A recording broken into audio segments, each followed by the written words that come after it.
Tim F1 Kiar Lanal Tanjung Balai Asahan bersama dengan Satgas Intelmar Koarmada 1 berhasil menggagalkan upaya penyelundupan 71 pekerja migran Indonesia non-prosedural yang masuk ke Indonesia melalui perairan Batubara.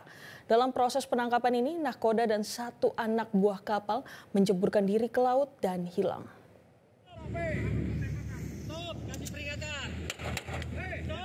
Pengejaran kapal yang membawa 71 pekerja migran di tengah laut ini terekam dalam video amatir.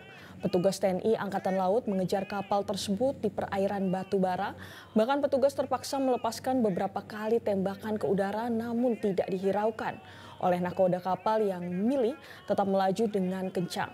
Setelah dilakukan pengejaran beberapa lama, petugas akhirnya dapat mendekati kapal. Namun nahkoda dan satu anak buah kapal lebih memilih melompat ke laut dan hilang.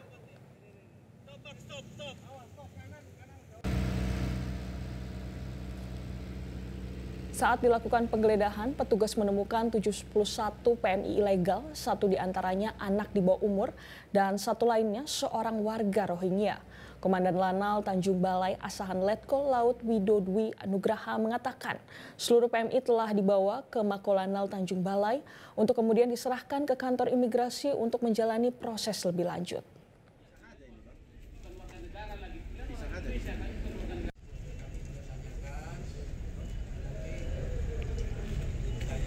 Jelajahi cara baru mendapatkan informasi. Download Metro TV Extend sekarang.